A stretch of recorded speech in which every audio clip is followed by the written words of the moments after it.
If you were trapped inside a corrupt congressman's remote McMansion with a trio of psychopaths trying to end you, what would you do? We're stuck on their turf without any way of calling for help, so we'll have to either find a way out or put them all in the dirt before they can do the same to us. Of course, that would be a lot easier to accomplish if we weren't penned up in the master bedroom like it's Land Ranch, and it certainly doesn't help that half our party is too to even comprehend the situation. Guess we'll have to get creative. I'm going to break down the mistakes made, what you should do, and how to beat the cool kids in You're Killing Me. Eden has a one-track mind. All she can seem to think about these days is achieving her lifelong dream of attending an Ivy League university, which is where Class D-bag Schroeder comes in. Turns out his dad sits on the board of her dream school, and she's dead set on getting a letter of recommendation to help push her through the wait list. So much so, in fact, she's willing to drag her best friend, Zara, along to an adolescent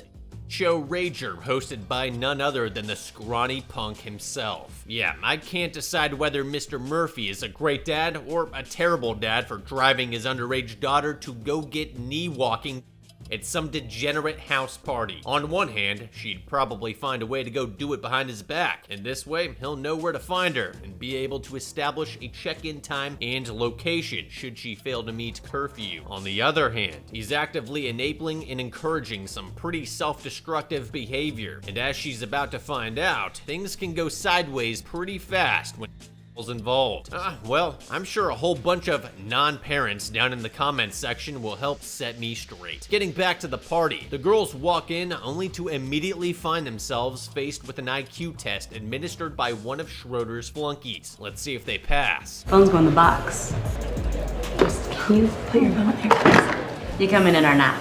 I hate you. Believe me, she's just getting warmed up. Oh, and that's a fail, by the way. Shoe size IQ. You always lie to keep your cell phone, not only because it's your ticket out if things get weird, but also because you'll be dependent on someone else, probably an imbecile, to call for help in an emergency. Sure, I doubt it would have worked for both of them, but at least one of the girls should have done the whole routine and claimed she left it back in Eden's dad's car. If nothing else, but to ensure they're not completely screwed when that box mysteriously grows legs and vanishes at some point during the night. There's no shortage of alien creatures that need to be put down. That's why you need to download this video's sponsor, Call of Dragons, an MMO fantasy conquest game with PC and mobile crossplay with a huge degree of strategic freedom. You'll need to recruit magical heroes like elven maids, orcs, frost mages. Then journey to the mystical Firefly Tree, the daunting Frozen Spires, and other wonders of the world. You'll also need to join allies to hunt terrifying behemoths and expand your territory, of course. It won't be easy. There's 8 behemoths and 8 unique raid instances. These behemoths, like the ancient giant bears, can be tamed, but it won't be easy. To survive, you have to not suck, and by not suck,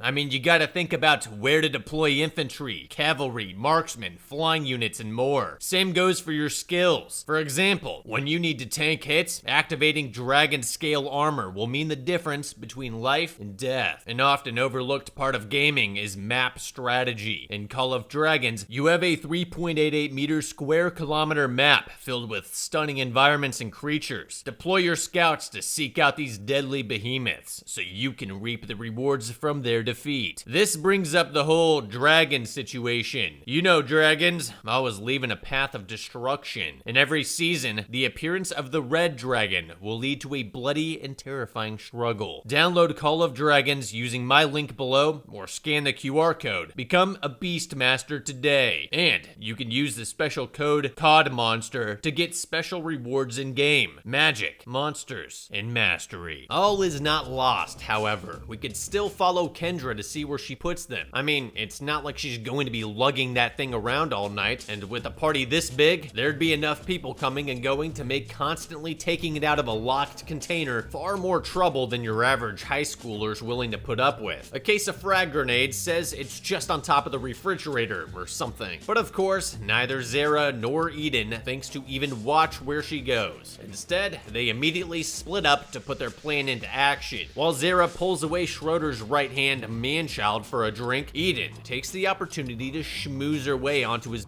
pong team. Gotta say, this was pretty well executed, except it seems the distraction team took its role a little too seriously. Hey, what's up?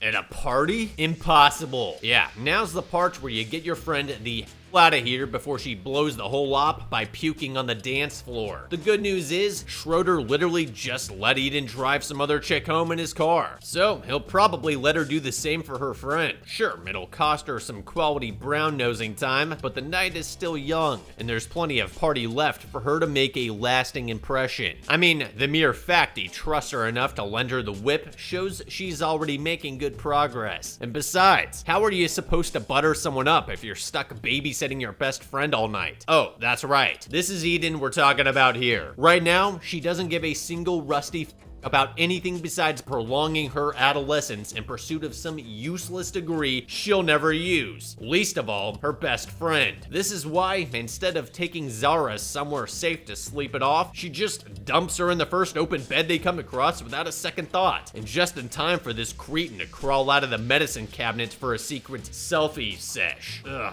Lucky for Zara, Eden's able to close the deal before things can get even worse. After all, can you really count on someone called Gooch to not be a huge piece of What are you doing in here? Nothing. Okay, Gooch, leave. Get out! Thank God. Of course, had what's-his-name not been such a creep, this is where our story would end. Eden would grab their phones from Kendra, call her dad, and maybe swing by T-Bell on their way home. But the moment she spots the perv pics on Gooch's phone, everyone's lives are changed forever. You see, much like the scum in VHS, dude has a history of documenting his dirty deeds, and a brief scroll through his camera reel reveals a recent video of him, Schroeder, and Kendra tormenting one of their classmates who recently disappeared. Unfortunately, the phone dies right before we get to the good part, but given what we saw leading up to that point, it's a pretty safe bet things didn't go super great for her. That said, the moment Eden saw the missing girl on Gooch's phone, she should have started texting and or emailing all the videos to her personal device for future consumption. Even if she didn't know the battery was about to die, the last thing she needs is one of them walking in mid-snuff film. If it turns out the story ends with them dropping the girl off at her house, then fine. Delete them and move on with your life. If not, that's all the more reason we don't want them catching us. I mean, they've already potentially killed one person, so how far do you think that they'd be willing to go to keep that secret safe? Once the phone died, however, our only option would be to take it with us. But it's clear Gooch knows he left it in here, so we'll have to find a way to sneak it past everyone. In that case, I'd wrap it in something soft, like a jacket or pillowcase, and toss it out the window to retrieve once we're outside. That way, even if they have Kendra strip search us, there's no way they'll be able to prove we took it, much less saw what was on it. Besides, Gooch was just in the bathroom ramming half a pharmacy up his nose. He's not exactly the most reliable of witnesses. Eventually, backup arrives in the form of Kendra and Schroeder, thus escalating the situation dramatically. At this point, I'd say we should just leave the phone where we found it and play dumb. That's not to say I'm giving up on it, but the fact is, there's no way we'll be taking it without a fight. Given we're outnumbered 3-1, that probably won't go well for us. Besides, Gooch is a moron. If he's dumb enough to keep something so painfully incriminating on his phone for this long, there's a chance he won't even delete it after a near miss like this. In that case, it might be worth trying to snag it again later once he lets his guard down.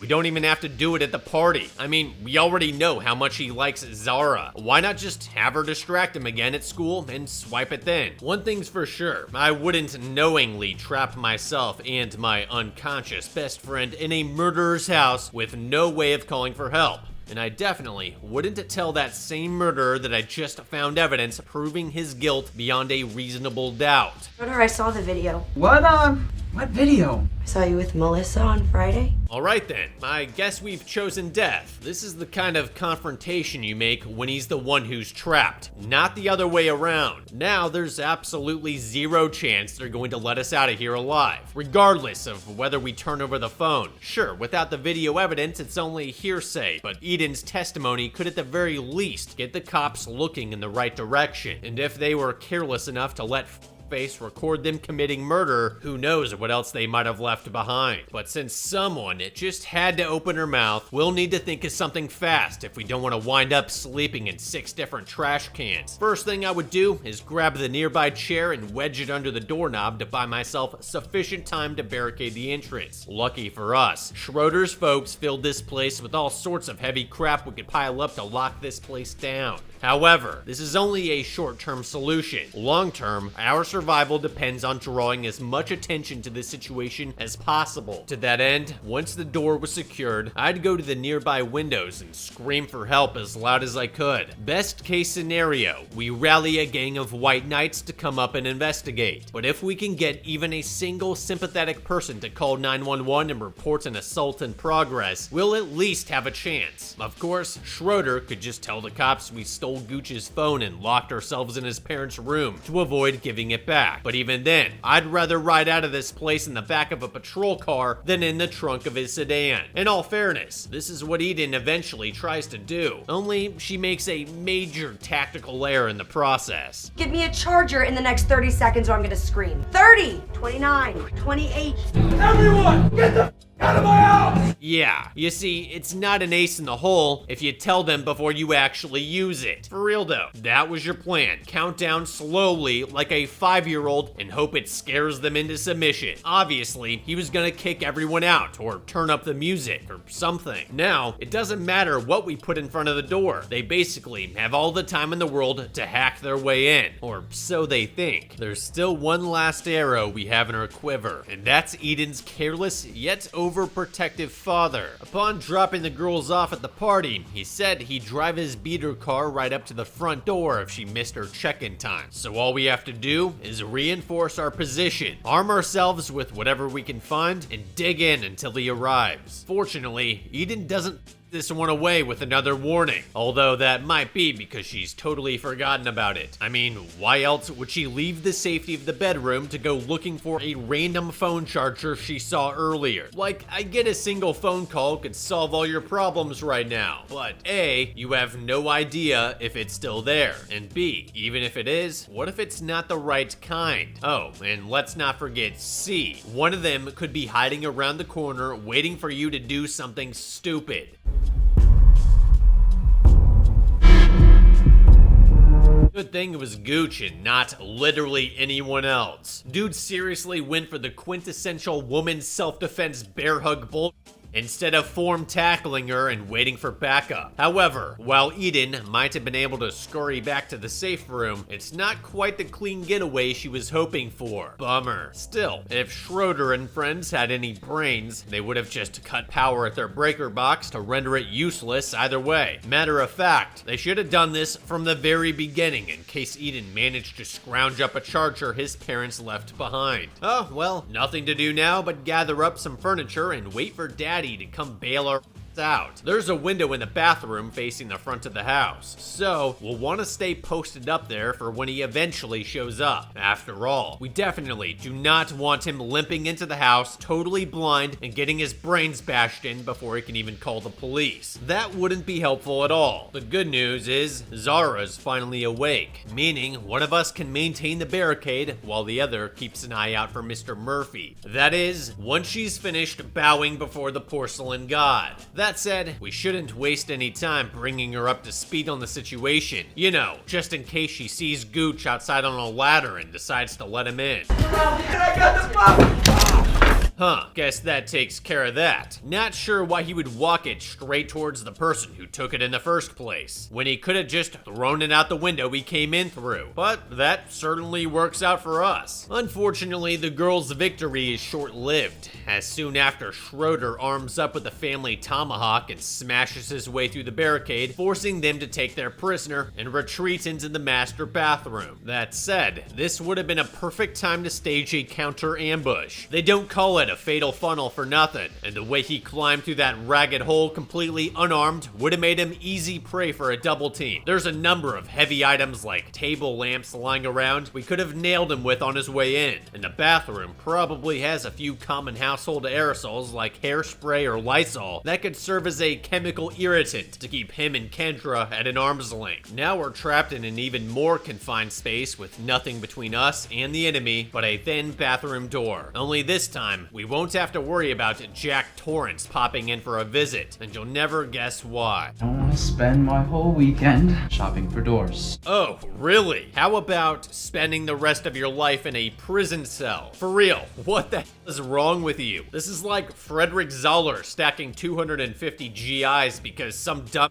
colonel wouldn't blow up a tower. You realize the girls still have access to the same ladder Gooch used to get inside, right? By now, they're probably halfway to ground level, or at least they would be if either one of them spent 2 seconds piecing together how he got up there in the first place. Instead, they're too busy setting him up in some kind of half-baked electric chair with a bathtub and a hairdryer, which is stupid for 2 reasons. Number 1, the cord on that hairdryer is clearly fitted with a ground fault circuit interrupter designed to prevent this exact form of electrocution. And then there's the fact that as soon as your hostage explains the situation to his friends, they're just gonna shut the power off down at the breaker, which is exactly what happens. The only upside here is that they bought themselves enough time to realize Gooch didn't magically teleport himself onto the roof. Problem is, so did Kendra.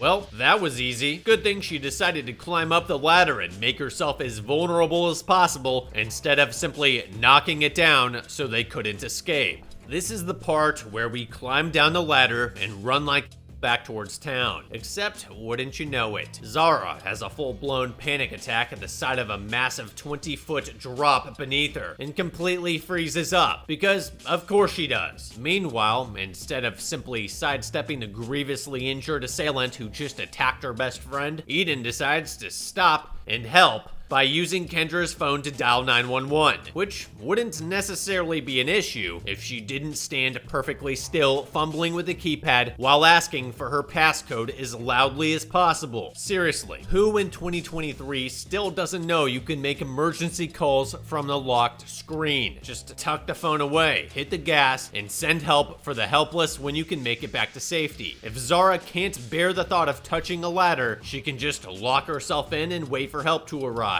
But because some people just have to make everything as difficult as possible, Schroeder gets all the time in the world to make it outside, forcing Eden back up the ladder and into the bathroom to keep from getting the axe. Oh, and she also dropped Kendra's phone in the process, ensuring we're pretty much right back to square one. That said, we did just whittle the bad guy count down to 1, so now might be our chance to come out of hiding and take the fight to Schroeder, or at least it would be if Zara didn't pick this exact moment to lose her mind and demand we turn over the evidence to buy her freedom, as if we weren't light years beyond that at this point. Just think about it. Kendra is dead, and Schroeder knows that we know he was involved in that girl's disappearance. There is all of 0 chance he'll be letting us leave no matter what we do. So our only chance of making it out of here alive is to keep fighting as hard as we possibly can. However, because Eden simply lacks the communication skills to articulate this point, the two wind up tussling over the phone long enough to completely miss Eden's dad pulling up to the property, which is why this happens.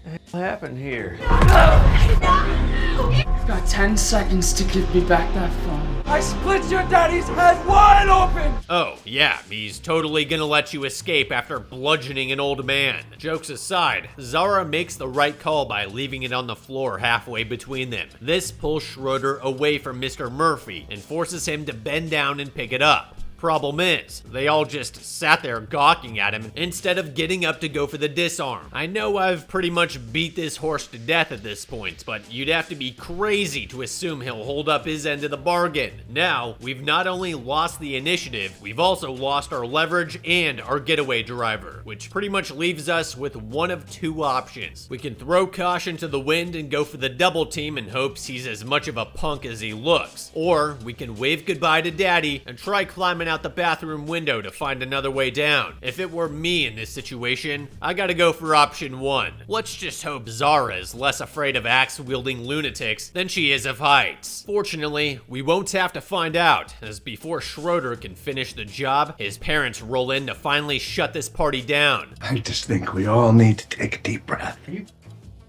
Oh boy, that is not good. The man sees his son holding people hostage with a blood-stained hatchet, and his immediate reaction is to try and talk things out. Thing is, I don't see another way out of this mess. Eden's dad can barely walk, so it's not like we'll be flying out of here. And if we refuse his offer outright, there's pretty much a 100% chance we end up brutally shooting ourselves in the back of the head. After all, dude's a sitting member of Congress. We definitely wouldn't be his first. Right now, I think our best bet is to exercise a little purposeful compliance and wait for an opening to GTFO. In the meantime, if Mr. Murphy has his phone with him, he needs to surreptitiously text 911 as soon as possible and get the cops on the way. It still probably won't go our way, but at least we'd have witnesses around. One thing's for sure, there's no way I'm drinking anything well, can't wait to see how this goes. Naturally, Congressman Schroeder kicks things off talking about the many ways he can scratch their respective backs. Whether it's securing Mr. Murphy a government contract that'll change his life forever, or outright cutting Zara a check. But despite the pleas from her fellow plebs, Eden refuses to strike a deal until they watch the rest of the video on Gooch's phone. Gotta say, I know I dogged on her a lot for only caring about getting into Pembroke, but her commitment to seeking justice for the missing girl is pretty admirable. However, once again, the problem remains that there's simply no way that they're actually going to let us walk out of this place alive, especially once we finally get to see what Schroeder was trying to hide.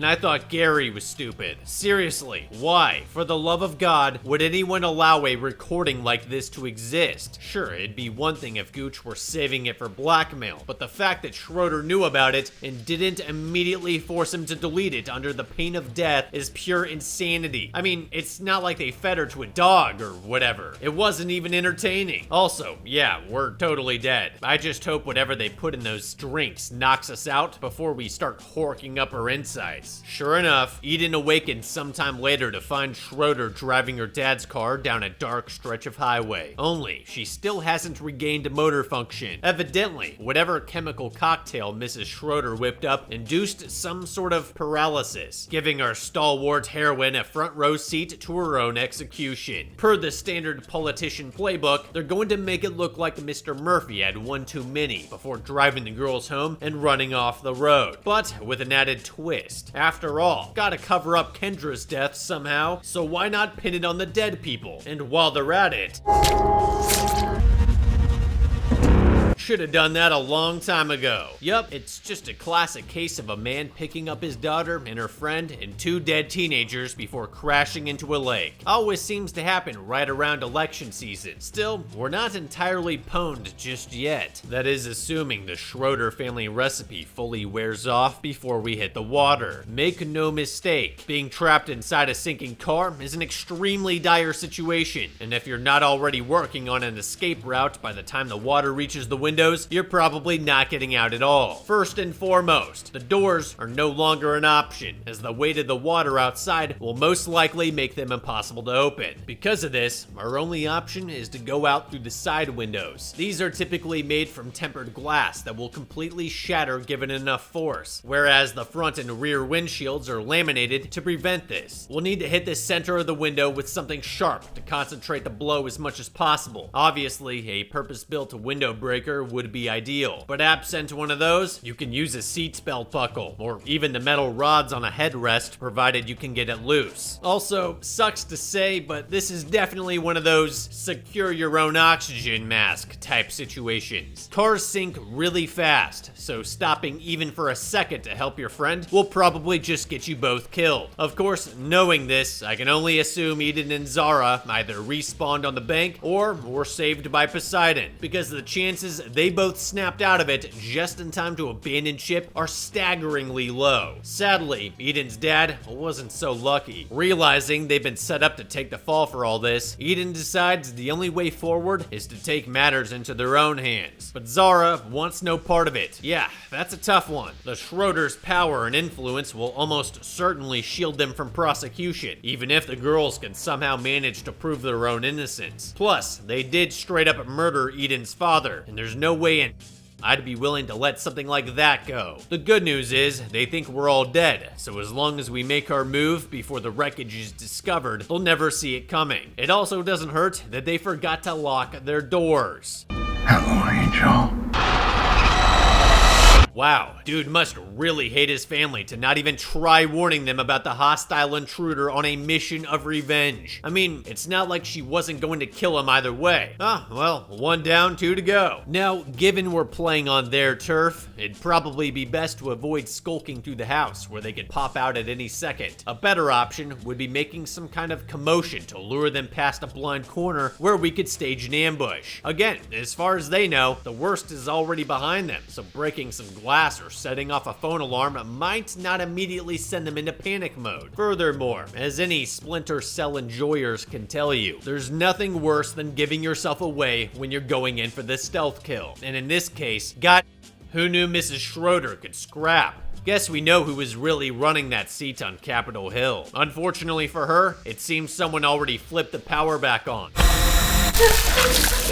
Huh, guess that hairdryer must have been broken, or, you know, magic. Whatever the case, we're down to our final mark, and he won't be going down without a fight. Having found his parents' remains, Schroeder straps up with his granddad's old bring-back Mauser and sets out to settle the score. He won't have to search for very long, as this time, Eden doesn't plan on hiding. On the contrary, she's currently sitting in his car, laying on the horn as though he could only approach from directly in front of her. And I mean, that just doesn't sound like a good idea. Sure, she probably doesn't know he has the rifle, but he could still run up from the side and try to pull her out. Matter of fact, nothing says he has to go out there at all. Technically, he could just lock the place down and post up with a rifle while he waits for the police to arrive and lock her up. Literally nothing she could say at this point would change the fact she brutally slaughtered both of his parents and stole his car. And unless he was dumb enough to film last night's activities as well, all of that would just be her word against his. Nah, I totally get it. This is something you just have to handle personally. What I don't understand is why he would stand directly in front of the running vehicle instead of simply leaning out from around the house and blowing her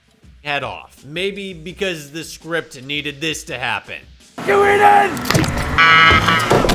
God, her voice is annoying. Although, it's still nowhere near as frustrating as the fact she doesn't even give him a full 4-wheeled double tap to keep him down for good. Worse yet, Eden actually gets out of the car and picks up the rifle, only to then throw it aside without shooting him for some dumb reason. You just split his dad's head like a melon and barbecued his mom. Why, after all of this, would you ever want to leave this scumbag alive? And sure enough, the big bad still has some fight left in him. But then Zara just sort of bonks him on the head with the Mauser and he dies. And with that, Eden and Zara are free to probably wind up in prison. Like it or not, the Schroeders are dead on their own property, and there's no way they'll be able to substantiate their account of what happened the night before. Couple that with the fact Eden's dad was just found with 2 of Schroeder's known associates slashed up in the trunk of his car, and some prosecutors going to have everything they need to craft a narrative depicting some kind of family-style murder rampage gone wrong. In the end, both our protagonists made it out alive. However, had Eden played it cool upon finding the evidence, she could have recovered it without confrontation. That said, once the heat was on, all she and Zara had to do was focus on holding out until her dad arrived, at which point they could have yelled for him to go get help, thus saving themselves without getting him killed in the process. For that reason, I think You're Killing Me was beaten. Moral of the story, don't suck up to psychopaths.